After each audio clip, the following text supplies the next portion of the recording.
أعوذ بالله من الشيطان الرجيم بسم الله الرحمن الرحيم الحمد لله رب العالمين والصلاة والسلام على عبده ورسوله محمد وعلى آله وصحبه وتابعهم أجمعين. Адам алейхиссалам һәм Хава радиаллаху анха шушы җирдә яраклашып яши башладылар. Аларның нәселләре артканнан артты, балалары туды. Һәм инде шайтанның әйткән сүзендә Аллаһ Тәгаләгә вәгъдә иткән сүзендә ул шайтан тормышка ашырга, иблис тормышка ашырга тырышты. Ягъни Адам балаларын, Адам алейхиссаламның нәселен туры юлдан яздыру өстендә ул бүтән тырышлыгын куя башлады. Һәм моның нәтиҗәсе дә күренде. Мисал өчен Адам алейхиссаламның бер улы, икенче улын хөсетлек сәбәпле аның тормышына кул сала, ягъни аны үтерә. Соңыннан инде нәселләр буыннар алмаша килде, нәселләр буыннар алышкан сайын халыкта инде Адам алейхиссалам вафат булгач инде туры юлдан бизә башлады. Ләкин Аллаһ Тәгалә үзенең рәхмәте белән һәрбер дәвергә үзенең пәйгамбәрләрен җибәрә килде. Һәм инде эш килеп җитте Нух алейхиссалам вакытына кадәр. Нух алейхиссаламны әйтергә кирәк, ул расулларның иң беренчесе, ягъни Аллаһ Тәгаләнең илчеләренең иң беренчесе. Һәм Аллаһ юлында аеруча тырышлык һәм сабырлык күрсәткән пәйгамбәрләрнең берсе булып тора. Нух алейхиссалам турында әйтәләр, аңа пәйгамбәрлек ингәч тә ул 950 ел буе халыкны дингә чакырды дип әйтәләр. Һәм ул төрле ысуллар белән, ачык та, яшерен дә, җыеп та, берәм-берәм дә кешеләрне дингә өнди башлый. Һәм инде ахыр чиктә бу инде Нух сүрәсендә китерелә, аның сүзләре Нух алейхиссалам Аллаһ Тәгаләгә мөрәҗәгать итеп әйтте. Rabbi la tazar alal ardi minal kafirina dayyara de. Ey Rabbim, җирдә кафирләрнең берсен генә дә калдырма ди. Ни өчен шулай дип дуга кылганлыгын ул дәвам итеп әйтә. Иннaka in tazarhum yudillu ibadaka wa lam yalidu illa fajran kaffara de. Әгәр дә син берәр генә булса да кафирне калдырсаң дөньяда ди, алар ди кафирдән башканы, бузыктан башканы тапмаслар ди.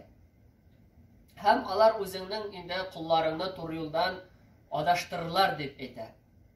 Һәм нәрсә дигәнне, ни өчен Нух алейхиссалам шулай дип әйткәнне тәфсир галимнәре әйтәләр. Нух алейхиссалам дингә өндәгән вакытта килә иде әти кеше үзенең улын җитәкләп. Һәм инде Нух алейхиссаламга төртеп күрсәтеп, баласына мөрәҗәгать итә иде. Менә улым, бу Нух ди, бу адашкан кеше ди. Син моңа иярә күрмә. Мин сиңа Бабаң миңа әйткән сүзләрне генә тапшырам дип, шушындый сүзләрне әйтәләр иде. Һәм шуңа күрә Нух алейхиссалам әйтте ди, дөреслекдә ди кафирдән бары тик кафир булган бузык кеше генә туа ди. Ягъни буннан буңга шушы Нух алейхиссаламга ышанмауны, аның рисаләсенә, аның алып килгән шәригатенә ышанмауны алар тапшырып киләләр иде. Һәм Аллаһ Субханаһу ва Тәгалә үзенең рәхмәте белән дип әйтгәндә, һәм үзенең газабы буларак туфанны җибәрде. Ягъни туфан нәрсә инде, су басты бөтен җирне. Аллаһ Тәгалә әйтте җиргә, суларыңны чыгар дип, күккә әйтте, яңгырыңны төшер дип, һәм инде шул хәтле бөтен иң югары тау очларыннан да инде су күтәрелде, һәм инде бөтен кешеләр, Аллаһ Тәгаләгә ышанмаучылар инде батып үлделәр. Ләкин вакытлар үткән сайын ул менә бер караганда хикмәт Нух алейхиссаламның карабында дип әйтгәндә, көймәсендә бар тик мөэминнәр генә калган иде. Ләкин вакытлар үткән сайын әледән-әле халыклардан шушы кафирләр, бузыклар чыга торды. Һәм инде пәйгамбәрләр инде бер-берсен алыштырып килделәр Аллаһ Тәгаләнең рәхмәте белән. Һәм инде без килеп җитәбез Ибраһим алейхиссаламга. Монда инде без кыскартып кына әйтеп китәбез иң теге кызык вакыйгаларны дип әйтик.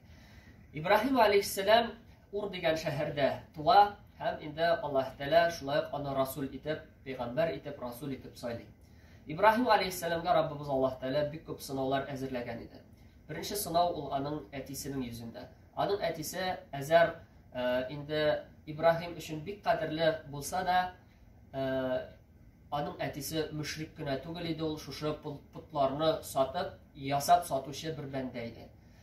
Аллаһ Раббыбыз Ибраһим алейхиссаламның әтисенә карата булган мөрәҗәгатен, аңа карата булган мөгамәләсен безгә Мәрьям сүрәсендә күрсәтә. Ничек итеп Ибраһим алейхиссалам йомшак итеп хикмәт белән аны дингә өндәгән.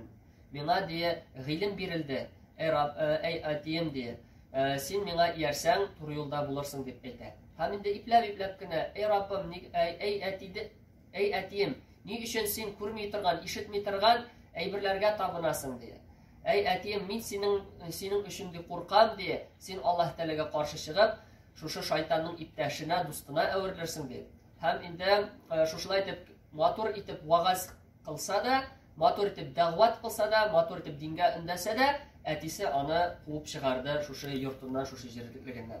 Һәм инде Ибраһим галәйһиссәлам башка җирләргә барып җитте. Ул үзенең хатыны Сара белән инде хәтта инде Палестинага, Мисырга барып җиткән дип әйтәләр. Һәм Мисыр хакиме Сарага карата бер бузыклык эшләргә тели. Ләкин инде һәрбер шушы теләге аңа каршы кайткач, ягъни ул анда инде риваятларда төрлечә әйтелә, катып кала торган булды дип, ул инде Мисыр хакиме аңлый Сараның инде тақва хатын икәнлеген һәм ул аңа карата бернинди начарлык, зулым кыла алмаганлыгын аңлый. Һәм инде әйтәләр шушы Мисыр хакиме Хаҗар дигән кызны Сарага шушы аның тақвалыгын танып, аңа хөрмәт йөзеннән бүләк итте дип. Моңа кадәр инде күпчелек фикерләр шундый иде. Шушы Хаҗар ул җария, ягъни кул хатын иде дип әйтәләр. Ләкин инде зур галим булган Мухаммад әл-Мансур Фури дип әйтәләр. Ул ди тикшерүләр аркылы аңлый ди шушы Хаҗарның ирекле хатын икәнлеген. Һәм инде ул шушы Мисыр хакименең кызы булып чыга ди. Һәм инде шушы Сарага карата хөрмәт йөзеннән Мисыр хакиме үзенең кызын биргән килеп чыга. Аллаһ Тәгалә әлбәттә белүчерәк. Һәм инде Сара шушы кызны, Хаҗар анабызны Ибраһим алейһиссәламгә бирә дип әйтик. Һәм инде аларның шушы никахыннан Аллаһ Субханаһу ва Тәгалә инде Ибраһим алейһиссәлам картайгач бала насыйп итә. Балага Исмаил дип исем кушалар. Һәм инде Аллаһ Тәгаләнең әмре килә, Ибраһим алейһиссәлам үзенең хатыны Хаҗарны һәм инде үзенең гомер буе көтеп алган улы Исмаилне инде бөтенләй дә билгеле булмаган ризыксыз, агачсыз, сусыз бер җиргә, бүгенге көндә шушы Мәккә җире булган җирлеккә илтеп кую әмре килеп җитә Аллаһ Тәгаләгә, Аллаһ илчесенә. Һәм инде Ибраһим алейһиссәлам үзенең инде Аллаһ Тәгаләгә буйсынуын, бер шиксез буйсынуын күрсәтеп, үзенең шушы гаиләсен, яраткан улын шушы бүгенге көндә Мәккә җирлеге булган җирлеккә илтеп куя. Билгеле инде калдырган ризыклар узакка җитми, ризыклар бик тиз арада бетә. Һәм инде Хаҗар анабыз бүгенге көндә шушы Сафа һәм Марва дигән калкулыклар арасында инде су эзләп 7 кат әйләнә.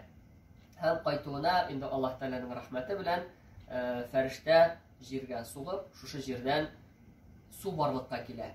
Су шушы чүлдә, комлы ташлы җирдә ул су шушындай җитми торган әйбер була, дефицит товар дип санала дип әйтик. Һәм инде Сара Хаҗар анабыз шушы су таралып китмәсен өчен зәм-зәм дип, ягъни җыел дип шушындай сүзләрне әйтә. Һәм Пәйгамбәрбез саллаллаһу алейһи ва сәллям әйтә, әгәр дә Хаҗар ди вакытында шушыны җыймаган булса ди, ул ди мул сулы бер елгага әйләнеп киткән булыр иде ди. Һәм инде Ибраһим алейһиссәлам белән Исмаил алейһиссәлам берничә тапкыр күрешкән дип әйтәләр галимнәребез. Һәм аның берсе Исмаил алейһиссәлам кечкенә вакытта булган дип әйтәләр. Ибраһим алейһиссәлам бик нык ярата торган була улын. Аллаһ Тәгаләнең рәхмәте белән, Аллаһ Тәгаләдән сынау буларак Ибраһим алейһиссәлам шушындый бер төш күрә. Имеш ул үзенең улын инде курбан итеп китергән күрә. Һәм шушы җирлеккә барып ул үзенең улы белән күрешкәч, улына шушы үзенең төшен сөйләгәч, улы әйтә: "Эй әтием ди, син Аллаһ Тәгалә сиңа әмер иткән әйберне үтә ди, иншааллаһ ди, мине сабырлар арасыннан табырсың ди." Менә шушы вакыйганың инде дәвамын Аллаһ теләсә киләсе дәресләрдә, киләсе вагызларда кыскача гына карап китербез. Аллаһ Раббыбыз һәр барчаларыбызга да ныклы иман, тәүфыйк, һидаят, истиқамәтләр бирсен. Динне хак рәвештә аңлап, кешеләргә хак рәвештә арттырмыйча да, киметмичә дә ирештерергә һәм Аллаһтан рәхмәтенә ирешергә Раббыбыз Аллаһ Тәгалә һәр барчаларыбызга да насыйп итсен. Субханакаллаһумма бихамдик, нәшһәдү ан ла илаһа илля анта, настагфирука ва натубу илейк.